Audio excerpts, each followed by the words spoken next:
Hello दोस्तों, एक बार फिर से आप सभी का इस नए वीडियो में बहुत बहुत स्वागत करता हूं।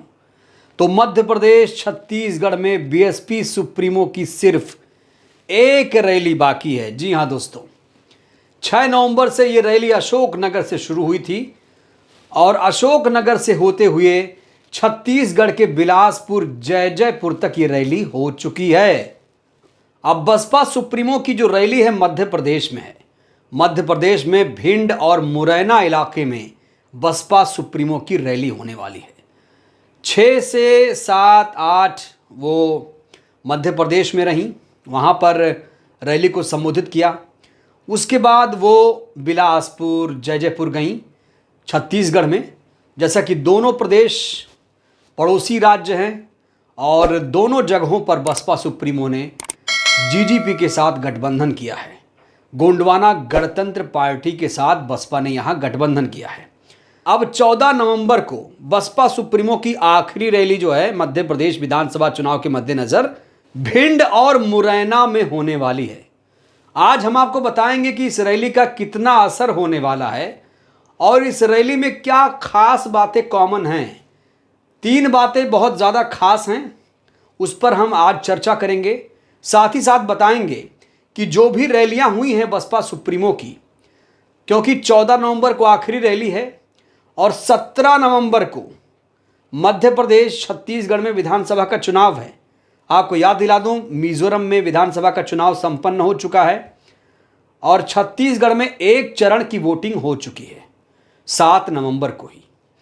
अब मध्य प्रदेश छत्तीसगढ़ में 17 नवंबर को चुनाव होने वाला है और 17 नवंबर से ठीक पहले बसपा सुप्रीमो छत्तीसगढ़ मध्य प्रदेश में है। ये बहुत ही रणनीति के तहत फैसला लिया गया है। ये जो फैसला बसपा सुप्रीमो का है इसे मास्टर स्ट्रोक कहा जा रहा है। दोस्तों, सतना में किस तरीके से भीड़ आई थी वो तस्वीरें तो हमने आपको दिखाई थी। आज हम आपको बिलासपुर जयजयपुर की कुछ तस्वीरें दिखाएंगे। बहुत ही ऐतिहासिक तस्वीरें हैं और ये वो भीड़ थी जिसे बुलाया नहीं गया था।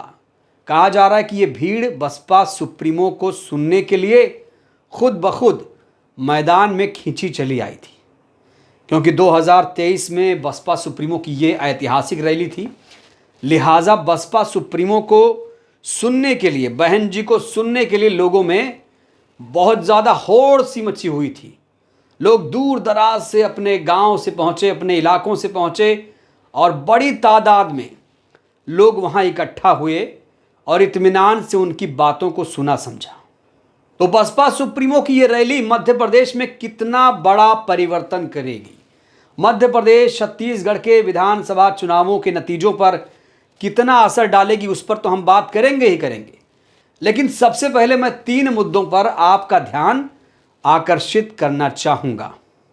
देखिए, बसपा सुप्रीमो 3 मुद्दों पर इस वक्त फोकस कर रही हैं। खास तौर से वो कह रही हैं कांग्रेस पार्टी और बीजेपी, ये दोनों पार्टियां धन्ना सेठों की पार्टियां हैं। जितना बड़ा हमला कांग्रेस को, उतना ही बड़ा हमला भारतीय जनता पार्टी को बोल रही हैं। क्योंकि देखिए, धन्ना सेठों का मतलब है वही अंबानी अडानी टाइप के लोग, उन्हीं पर हमला बोल रही हैं। क्योंकि आपको एक सच्चाई बताऊं, चुनावी चंदा आपने सुना होगा। चुनावी चंदा खास तौर से एक ही पार्टी को दिया गया, जो चुनावी बॉन्ड आया था उसके माध्यम से, जिसमें पता ही नहीं चलता है कि किसने आपको चंदा दिया। और धन्ना सेठों ने ही इन पार्टियों को पाला है। बसपा सुप्रीमो ने यहां धन्ना सेठों को कटघरे में खड़ा किया और कहा कि ये जो पार्टियां सिर्फ और सिर्फ धन्ना सेठों के लिए काम करती हैं, धन्ना सेठ इन्हें फंड देते हैं। ये जो पार्टियां हैं ये जनता के हित में काम नहीं करती हैं, SC ST OBC माइनॉरिटीज़ के हक में बात नहीं करती हैं और ये पार्टियां इसीलिए धरातल से दूर हैं, लोगों से दूर हैं। लेकिन पता नहीं इन्हें कैसे वोट मिल जाता है। अब वोट की जब बात आती है तब बसपा सुप्रीमो EVM पर आती हैं। वो अब EVM को बड़ा मुद्दा बना चुकी हैं। विधानसभा चुनाव में बसपा सुप्रीमो ने EVM को बहुत बड़ा मुद्दा बना दिया है। ये हेडलाइन देखिए आप, बैलेट पेपर था तो जीतते थे, EVM आने पर ग्राफ गिरा, और कह रही हैं कुछ तो गड़बड़ है। साफ तौर से बसपा सुप्रीमो कह रही हैं कि जब बैलेट पेपर से चुनाव होता था तब बसपा सुप्रीमो का प्रदर्शन अच्छा हुआ करता था, लेकिन जब से ईवीएम आया बसपा का जो ग्राफ है लगातार उत्तर प्रदेश में अन्य प्रदेशों में गिरा, और इसीलिए वो कह रही हैं कि ईवीएम में गड़बड़ी है। उनका बयान सुनिए, क्या बयान दिया है उन्होंने कहा जब तक चुनाव बैलेट पेपर से होता रहा है तब तक बीएसपी के एमपी में भी बने हैं एमएलए, यूपी में सरकार बनी, लेकिन जब से चुनाव ईवीएम से शुरू हुआ तब से हमारा ग्राफ नीचे गिरा।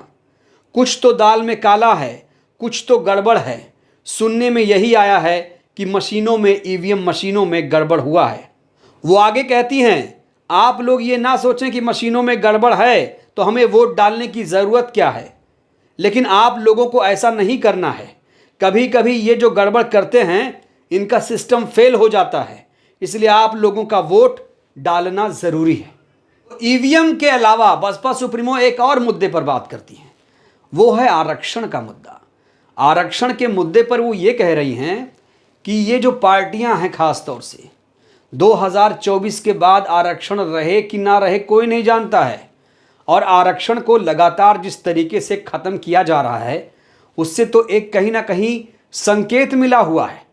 अब देखिए बिहार में जो जातिगत जनगणना हुई वहाँ पर 75% आरक्षण लागू भी कर दिया गया, सिफारिश भी कर दी गई आबादी के हिसाब से, आबादी के अनुपात से। लेकिन क्या केंद्र सरकार ने जातिगत जनगणना के लिए कुछ कहा? नहीं कहा।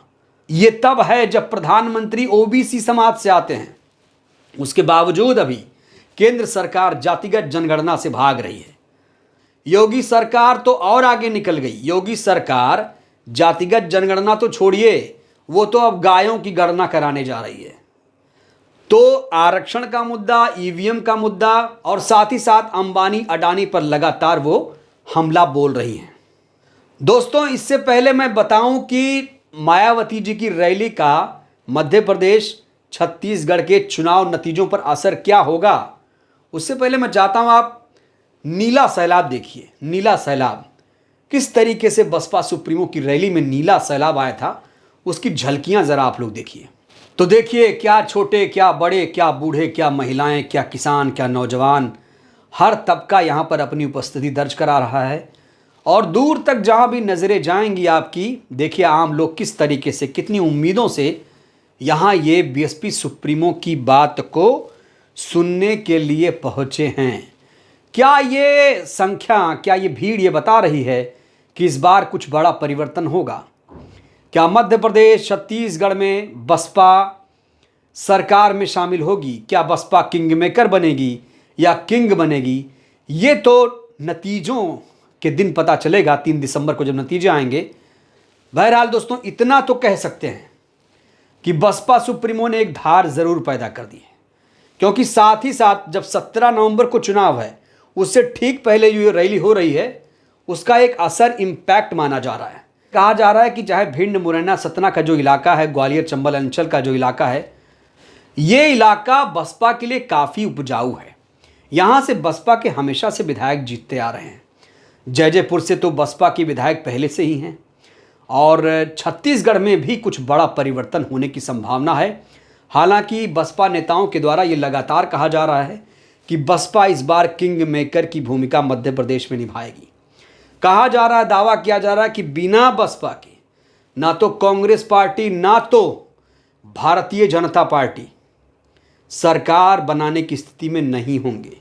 बसपा का साथ लेना पड़ेगा, और कुछ हालात फिलहाल ऐसे ही दिख रहे हैं छत्तीसगढ़ में भी बसपा सरकार में शामिल हो सकती है, किंग मेकर बन सकती है, सरकार बना सकती है, कुछ भी कह सकते हैं। जनता का मूड क्या हो कौन जाने। तो अब 17 नवंबर को यहाँ वोटिंग होने वाली है, और उसके बाद 3 दिसंबर को नतीजे आ जाएंगे। और एक चीज़ आपको और बताना चाहूँगा, इसके बाद जब 14 नवंबर को मध्य प्रदेश में बसपा सुप्रीमो की रैली हो जाएगी, तब वो पहुंच जाएंगी 16 को राजस्थान, 16 से 20 तक राजस्थान में रहेंगी। उसके बाद हो सकता है वो तेलंगाना, दक्षिण भारत में चली जाएं, वहाँ भी उन्हें चुनाव प्रचार करना है RS प्रवीण साहब के लिए। तो कुल मिलाकर बसपा बहुत ही मजबूती के साथ चुनाव लड़ रही है। इंतज़ार करना होगा 3 दिसंबर को, जब फैसला आएगा क्या होगा तभी पता चलेगा जो इम्पैक्ट हुआ, कितना असर हुआ, क्योंकि बहुत बड़ी रैली मानी जा रही है, बहुत ऐतिहासिक रैली हुई और लोग काफ़ी तारीफ़ कर रहे हैं इस बार। तो बहरहाल इस वीडियो में इतना ही। आपसे मेरा एक सीधा सा सवाल है, बसपा सुप्रीमो जिस तरीके से मेहनत कर रही है, क्या लगता है आपको देखकर? उनका जो हाव भाव इस बार आपको दिखा 2023 में, वो कैसा लग रहा है? कमेंट करके ज़रूर बताइएगा। और बसपा क्या वाकई किंग मेकर किंग बनेगी, इस पर अपनी राय आप ज़रूर दीजिए। वीडियो को लाइक करिए, चैनल को सब्सक्राइब करिए, सहयोग करिए, वीडियो को जन जन तक पहुँचाइए, लाइक ज़रूर करिएगा, शेयर ज़रूर करिएगा। शुक्रिया।